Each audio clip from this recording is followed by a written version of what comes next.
kadang-kadang birahi itu jangan disalahkan mas, tapi coba kita olah kan gitu. Jadi dari kesimpulan ini, birahi itu adalah sesuatu yang diperlukan saat kita untuk berlomba.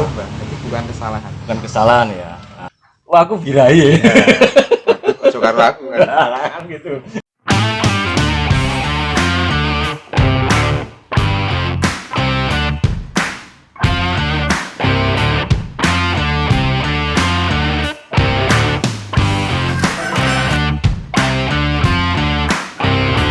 Sobat Lintas Hobi, ketemu lagi dengan Dr. Aan.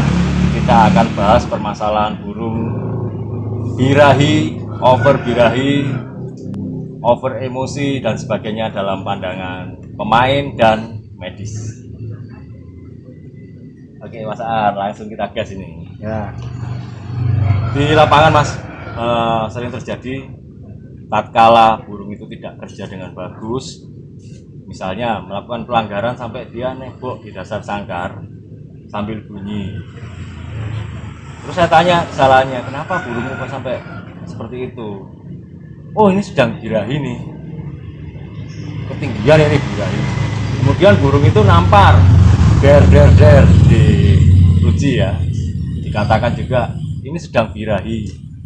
Terus ada lagi yang nggak bunyi sama sekali, Ngebal melet juga birahi. ngebal melet itu birahi, naik turun salto katanya, wah ini birahi ini burungnya. Nah kok saya berpikir saya nggak ngerti ya burung birahi itu yang seperti apa sih, banyak yang tanya seperti itu. Dalam pandangan medis Mas, birahi itu apa sih sebetulnya dalam dunia burung? Kayak lagi filosofi minum kopi berdua lebih asik toh mas. Jadi sebelum saya jawab, saya juga pengen nanya sama Mas Agus. Menurut Mas Agus birahi itu apa toh? Birahi itu saya lebih mengatakan ke ini, ketertarikan ke lawan jenis. Bener. Wah aku birahi ya. Ojo karo aku kan. Kan gitu. Jadi kan gini mas, apakah birahi itu salah? Kayak yang tadi toh, birahi itu kan tingkah laku yang sebenarnya siklus yang wajar. Sebenarnya siklus yang wajar. Yang salah itu kita tidak mengolah birahi itu supaya kalau kita gantang menjadi salah satu kompartemen untuk bisa dapat top perform kan begitu mas. Kita balik lagi kupas birahi itu kan kalau di burung mas, apalagi burung-burung yang semivector kayak cicak hijau ya, kita bahasnya kan cicak hijau itu. Birahi itu kan ada dua macam birahi sebenarnya, birahi koloni sama birahi individu.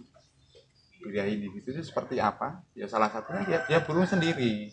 Terus waktu kita deketin dia kayak misalnya manja, ngeper dan kawan, itu kadang-kadang itu tinggal laku birahi kok, cuman birahi individu. Nah, yang sering dipermasalahkan kawan-kawan atau sering menjadi pertanyaan teman-teman itu permasalahan birahi yang ada yang muncul ketika digantangan toh. Birahi dalam tanda kutip loh mas, dalam artian Dalam bahasa teman-teman itu bahasa birahi yang lebih cenderung ke penyimpangan atau cenderung ke penyakit toh mas. Terus sebenarnya kan enggak mas. Birahi satu lagi, baik birahi individu atau birahi koloni tadi itu tingkah laku yang sebenarnya natural mas. Kalau kita ngomongin itu adalah birahi dalam artian sudut pandang kita melihat secara tingkah laku. Lebih dalam lagi kita mengupas kondisi burung birahi itu seperti apa kan gitu. Nah itu untuk menyamakan persepsi biar lebih enak mas. Birahi itu lebih mirip ke ini loh mas. Kalau kita ngomongin cucak hijau, apa sih yang membuat cucak hijau itu mengeluarkan gaya yang bagus, menarik? Yang berperan di situ apa sih? Birahi kan begitu. Oke. Nah, Menampilkan gaya untuk menarik menampilkan gaya dan mencari lagu, perhatian gitu ya. menampilkan lagu yang terdengar indah itu sebenarnya itu perannya birahi sendiri. Makanya kita balik ke obrolan awal dulu bahwasanya burung nampil top perform itu pasti dengan birahi yang top juga, emosinya top, tapi stamina dan tenaganya juga top. Itu akan indah mengeluarkan semua. Kalau kita ngomongin emosi itu perlawanan, Mas. Jadi kalau kita ngomongin birahi tadi, birahi itu yang bikin burung punya gaya itu birahi, Mas. Karena itu kan gaya untuk tingkah laku, untuk menarik, sesama, untuk menarik lawan jenis, Mas. Sejenis dia tapi yang lawan jenis. Sebenarnya tingkah laku birahi betina sama tingkah laku birahi jantan itu kan beda, Mas. Nah, di cucak hijau itu sama, jambul, cuman jambulnya cucak hijau betina enggak bisa full top. Betul. Nah, kadang cuma gondok. Tidak keluar jamtroknya istilahnya ya, seperti itu ya. Ya kadang-kadang juga jamtrok, Mas. Yang betina itu kadang-kadang jamtrok, tapi kalau kita perhatiin, Mas, itu sayapnya agak muka kalau betina. Jamtroknya dia itu jamtrok sayapnya agak muka. Nah, untuk sih seperti itu sebenarnya. Kualitas lagu yang ditampilkan itu juga yang berpengaruh birahi sih. Kurang birahi otomatis lagunya tidak bagus, Mas. Makanya kadang-kadang birahi itu jangan disalahkan, Mas, tapi coba kita olah. Nah, gitu. Jadi dari kesimpulan ini, birahi itu adalah sesuatu yang diperlukan saat kita untuk berlomba. Itu bukan kesalahan. Bukan kesalahan ya. Nah, di saat dikatakan ada yang bilang over birahi, bisa enggak sih, Mas, burung itu sampai over birahinya? Ini bahasan yang menarik, Mas. Kalau kita ngomongin over birahi, saya langsung aja ke pembahasan sedikit ke arah literasi ya, Mas. Sebenarnya burung disebut birahi itu kan yang berpengaruh begitu dominannya adalah hormon testosteron.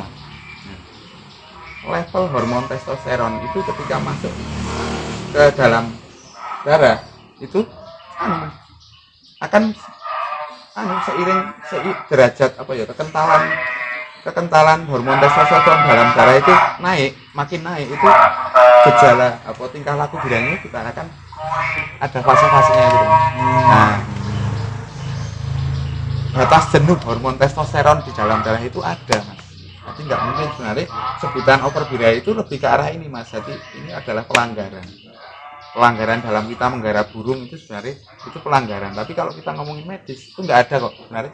Yang ada cuma birahi 0 numpuk sampai top, kan begitu. Ada klimaks berarti. Ada klimaknya. Nanti akan anti klimaks juga. Ada anti klimaks pasti. Akan turun ya. Fisiknya mulai drop pasti testosteronnya secara tidak langsung. Artinya pemahamannya tidak birahi itu terus naik. Bablas gitu. Tidak bisa, Mas. Itu tidak bisa. Karena ada sih beberapa individu ya, Mas, kadang-kadang, tapi secara riset itu bisa, hormon itu bisa sampai menembus angka rata-rata kadar jenuh di dalam darah. Cuman seperti itu dikatakan anomali, Mas, dan sifatnya lebih ke arah destruktif, jadi merusak dari individu sendiri. Makanya secara umum sih pukul rata bahwasanya batas testosteron dalam darah itu ada batasnya kok, maksimal, tidak bisa melebihi batas itu. Kan gitu. Untuk masing-masing individu. Pada saat maksimal akan turun pasti ya. Pasti akan turun. Oke, jadi nggak usah khawatir akan membawa kematian gitu, atau bagaimana? Ya, kalau yang membawa kematian itu sebenarnya kan kita ini toh, Mas. Karena ketika level testosteron itu dalam darah itu mencapai titik jenuh maksimalnya, itu burung kan sibuk dengan menampilkan gejala birahi. Dia sibuk menampilkan tingkah laku birahi. Kadang-kadang makannya mulai berkurang. Nah, itu kalau dibiarkan berlanjut, apalagi kita piaranya kan dalam sangkar, Mas. Itu kalau tidak diturunin birahinya, kadang-kadang burung jadi nyilat, Mas. Kadang makannya jadi nggak kuat. Makanya kalau dalam perawatan sebelum dan pasca lomba itu emang ada kalanya kita juga nurunin birahinya si burung, karena di kesempatan birahi itu di titik terendah kita punya kesempatan untuk membina stamina. Cuman kalau pas burung nampil ya dibikin bisa topnya sampai batas mana ya kita bikinnya rawatan harian itu di titik stamina sama emosinya dapatnya berapa, Mas. Kalau sekiranya kita pengen gantang ini dalam minggu ini kita pengen gantang, tapi kok kondisi staminanya belum top ini, baru 80%, emosinya sekitar kisaran mungkin 75-80% juga, jangan dibikin birahinya 100%, kan begitu, kan tidak imbang nanti, ada missnya pasti. Oh, ini yang nanti dikatakan ketika terjadi pelanggaran di lapangan itu over birahi maksudnya. Tapi kalau kondisi fisik burung kita itu sebenarnya sudah bagus banget, emosinya sudah dapat, stamina-nya sudah dapat, powernya sudah, emang bawaannya itu bagus, dan burung punya jam terbang yang tinggi, dalam artian tidak punya gangguan ketika dia digantang. Kasih dia birahi pot maksimal, pasti nampilnya itu kan begitu. Oke mas. Untuk menaikkan kadar birahi ini mas, ada rekomendasi pakan atau Ya. obat-obatan seperti itu? Sebenarnya kalau kita ngomongin bagaimana cara menaikkan hormon testosteron, kalau kita ngomongin yang basic di sini, testosteron dalam darah itu biar naik itu seperti apa sih? Ada beberapa rangsangan dari perawatan itu yang bikin secara alamiah itu tubuh memproduksi testosteron berlebih. Salah satunya sebenarnya kadang sering ini loh mas, sering kita berseberangan dengan kawan-kawan. Bagaimana kalau untuk piye kita nahan birahi, kita nurunin birahi atau menaikin emosi, kadang-kadang sering berseberangan toh. Itu untuk menaikkan birahi sendiri mas, rawatannya sebenarnya burung rawatan rutin mandi tiap hari itu bagus. Sebenarnya untuk burung itu bisa naik birahi itu dengan mandi itu sebenarnya bukan untuk naikin birahi mas, itu bukan untuk menurunkan, tapi menurut saya kalau mandinya rutin dan bukan dipaksa loh mas, bukan dipaksa, dalam dia mandi sendiri itu bagus juga untuk merangsang, nggak harus tercipta testosteron langsung, tapi untuk merangsang timbulnya birahi. Terus yang sering nggak banyak orang perhatikan itu durasi dapat cahaya sama tidak dapat cahaya itu penting banget. Kalau ini dasarnya adalah riset mas, beberapa unggas secara keseluruhan itu kalau dapat rangsangan cahaya itu lebih banyak daripada masa dia nggak melihat atau gelap, itu birahinya akan lebih cepat naik. Nah, makanya kalau misalnya kita bahan-bahan yang belum mau awal kita dapat kok ini barang baru dapat, belum gacor, kalaupun gacor cuma alasan dia nggak itu kan kurang birahi mas. Nah itu jangan sering diablak dulu mas, terus jangan sering dikerakap. Siang tetap ada masa kerakapnya, idealnya itu 3:1. Jadi selama 24 jam misalnya kita buka itu 3:1 berarti piro mas perbandingannya? 3:1 10-30 bukan, 3:1 itu kalau 24 bagi 3, 16 jam itu kita ablak. 16 jam dia dapat cahaya, 8 jam dia dikerakap, kan begitu. Nah kali ini piye, karena siang hari itu kan cuma 12 jam toh, kalau kita dari jam 6 siang sampai jam 6 sore. Nah makanya jam 6 sore kita buka, misalnya kita buka jam 6 sore ya, nanti ketika kita kerakap jam 5 atau jam 6 yang kurang 4 jamnya itu dia ditaruh dikasih lampu mas, dikasih pencahayaan. Ini untuk burung yang kurang birahinya. Nah, waktu dikerakap jam 10 dimatiin, diusahakan sampai jam 6 itu dia juga gelap terus. Itu secara naluri sebenarnya naikin birahinya. Itu belum kita main EF, baru pakan standar itu sebenarnya sudah memunculkan birahi sebenarnya. Kalau untuk pakan sendiri, semua pakan yang mengandung protein berlebih itu secara tidak langsung dengan pola perawatan yang tadi kayak diablak 31 itu pasti birahi naik. Sudah itu tanpa dorongan EF ya itu otomatis pasti naik. Oke. Jadi caranya sebetulnya simple, tanpa obat-obatan atau EF yang ekstrim. Sama ini mas tadi untuk bagaimana cara untuk kalau naikin birahinya kan kayak gitu toh. Nah, itu juga sebenarnya ada cara yang lain mas. Ada beberapa kawan itu menyandingkan cucak hijau yang lain, tapi tidak lihat loh mas. Karena kalau lihat nanti kulino, kita susah memunculkan emosinya nanti di lapangan. Dengerin suara cucak hijau lainnya aja. Itu secara tidak langsung menggugah nalur dia untuk berkoloni toh. Seiring usianya dia bertambah, kedewasaannya bertambah, sokongan asupan gizinya bagus, itu kan pasti hormonnya naik sendiri untuk rata-rata burung. Dia akan menunjukkan performa terbaiknya ya, bersaing di situ ya. Itu secara naluri ya, seperti itu. Ya itu balik lagi sebenarnya mas, pengkondisian di rumah, bagaimana kita naikin birahi si burung. Tapi kalau balik lagi kayak dulu kita ngomong memilih cucak hijau bahan, mau ngulah yang kayak mana sih dalam pemilihan bahan. Kalau burung sudah mapan cepat banget naik birahinya, apalagi dia sudah punya birahi individu, tidak harus dengar koloni aja birahinya sudah naik, itu enak banget. Yang kita siapin di rumah cuma kita mainin biar emosinya itu di titik top, sama staminanya terjaga kan gitu. Oke, ini sekarang dari birahi tadi sudah disebutkan bahwa birahi sebetulnya tidak berbahaya, tinggal kita yang bisa mengatur atau memanajemen ya Mas. Ya, Manajemen yang bijak seperti apa sih Mas? manajemen bijak itu Ini arahnya ke lapangan ini Mas, Ya. ke tantangan. arahnya ke gantangan Mengolah. atau selama kita sering minum kopi saat habis gantangan. Nah, ini Mas. Jangan bodrek dulu. Jangan botrek Jangan dulu. bodrek dulu. Bahaya John. Saya sini bodrek, sini bodrek. Karena ini kan sebuah sebetulnya anugerah ya, bisa birahi. Nah, bagaimana sih mengolahnya? Kok banyak yang mengatakan apakah ada obat penurun birahi? Nah, Terus apakah harus disuntik lah, harus dikawinkan dulu seperti itu Mas? Ada pertanyaan seperti itu. Sebenarnya itu ini Mas, kita kupas pelan-pelan ya, karena sensitif banget tuh masalah birahi itu kan sangat luas sekali tuh, apalagi kalau kita di gantangan tuh Mas. Orang-orang kadang-kadang punya argumen sendiri tentang birahi. Ada sering banyak juga yang benar, tapi juga kadang-kadang ada yang kurang tepat. Itu banyak banget Mas. Cuman kalau kita mensikapi sebenarnya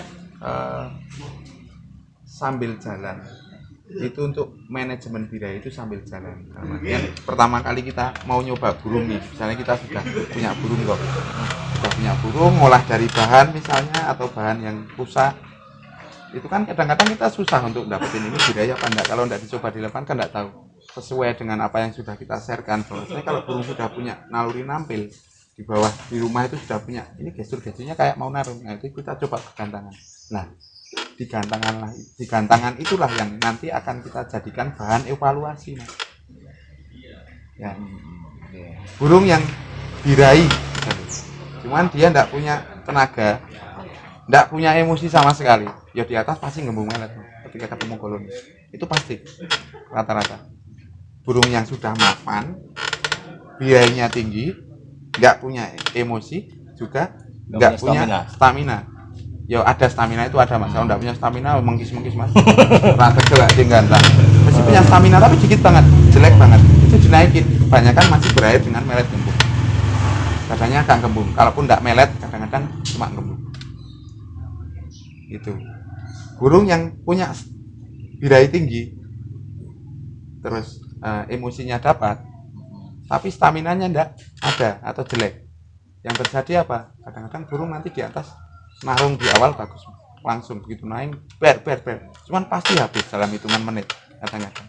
Apalagi ketemu rival yang sama-sama kerja, itu biasanya nanti berakhir cuma diem ngelok bunyi harian, Ngetem terlalu lama, fikfo. Nah, kalau misalnya burung nggak ada birahi, nggak ada emosi, terus dia nggak punya tenaga, yo kesalahan yang terbesar bagi kita nukok tiket kan gitu. Kok dipaksa main? Ya, karena di rumah burung juga kelihatan pasti tidak sehat ketika kondisi burung kayak gitu. Ya, semangat hidupnya tidak ada. Oke. Berarti intinya di saat kita tahu kapan saatnya burung ini kita gantang, itu melalui beberapa proses percobaan ya Mas. Nah, harus baik lagi kan kita melatih loh Mas. Kita nggak bisa kita punya kiblat tentang kiblat, saya pengen punya burung yang nampil seperti burung itu kan bagus misalnya, cuman jangan terus berpikir bahwa dia juga dapat burung dengan nampil seperti itu instan. Kadang-kadang mereka juga butuh proses. Nah, kita harus mau berproses di situ, karena setiap burung punya permasalahan sendiri. Apalagi kalau kayak tadi sempat dilontarkan bahwasanya manajemen birahi, ada banyak kasus sebenarnya. Kita coba mengupas beberapa kasus teman-teman aja. Misalnya burung kayak tadi sempat Mas Agus ngobrol itu, yang burung di bawah on, di rumah gacor, di bawah on, terus di atas tiba-tiba tidak nampil. Ya itu karena itu Mas, birahinya itu dapat stamina, punya tapi jelek, tapi emosinya tidak ada Mas. Begitu ketemu koloni tidak ada respon emosi, langsung kaget pet deh. Waduh, gua kira suruh nikah, ternyata suruh kelahi kan gitu. tingkat emosi yang tidak cukup ini membuat seperti burung nervous gitu ya Mas, atau gimana? Seperti burung jadi linglung toh Mas, nggak ada respon narung yang jelas. Kalaupun dia nanti bunyi itu, kalau nanti bunyi itu sebenarnya bukan anu lagi yang berpengaruh, itu sudah bukan emosi lah ini. Kalau kita ngomongin birahi sebenarnya, dan tadi sudah nyinggung testosteron toh. Untuk beberapa burung yang konslet itu sebenarnya sudah nggak ngaruh level testosteronnya berapa Mas, nggak ngaruh level birahinya berapa, karena level konslet itu didapat setelah hormon testosteron itu naik di level ambang jenuh. Burung nyaman, dia punya stamina bagus, misalnya emosinya kadang-kadang enggak, sedang-sedang aja, cuman kenapa bisa nampil cuek tapi indah, itu namanya burung konslet. Sebenarnya bukan terus jebol birahi, itu kan kita ngomongin sambil jebol birahi itu nggak ada istilah jebol birahi. Jebol birahi itu di tot jenuhnya segitu, setelah testosteron itu penuh itu ada hormon yang muncul lagi, hormon-hormon kenyamanan, salah satu kayak endorfin, terus dopamin. Kalau kita nanti tahu juga ada istilah oksitosin untuk dilabet, karena burung betina jantan juga bisa ada oksitosinnya. Nah itu loh Mas, hormon-hormon itulah yang berpengaruh sebenarnya ketika burung konslet. Oh, tapi harus melalui tahapan Ya, harus melewati hormon dia sampai testosteronnya sampai top dulu untuk gitu. memperoleh level hormon yang tadi setelah testosteron itu kan nggak cuma testosteron, dorongan testosteron ketika dia birahi, nyaman dengan birahinya, itu mesti berbanding lurus dengan produksi hormon-hormon tadi Mas. Burung merasa nyaman, makanya terkesan burung konslet itu nggak begitu cuek toh dengan yang lain, entah samping bagong, samping nakal, enggak, asik sendiri dan mainin. Kenapa? Tenaga dia dapat, staminanya ada, emosinya sedang-sedang aja, cuman level di atas hormon testosteron itu sudah muncul dan membuat burung itu nyaman sampai selevel konslet. Nah itu loh, Di situ pemahamannya ya. asik toh. Jadi nggak sampai jebol gitu ya. Ya, Karena jebol. diikuti oleh hormon-hormon yang lain yang bekerja di dalam tubuh si burung Ya. ini. Oke teman-teman, mudah-mudahan bisa dipahami nih istilah birahi yang klimak itu akan disertai oleh tubuhnya hormon-hormon lain di dalam tubuh, bekerjanya hormon-hormon lain dalam tubuh, sehingga tidak akan, titik klimak ini tidak akan naik terus, akan turun juga menjadi anti klimak. Jadi nggak ada yang berbahaya di sini, tergantung kita menyikapinya dan kita memahami karakter burung kita. Karena makanya di teman-teman ini kan lebih ke arah adanya settingan lomba yang mereka terapkan di dalam persiapan burung ini akan berlomba.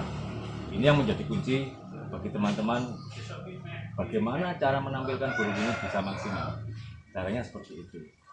Oke, kita ketemu lagi di pembahasan berikutnya yang lebih seru. Salam lintas hobi. Salam lintas hobi. Nah aku saiki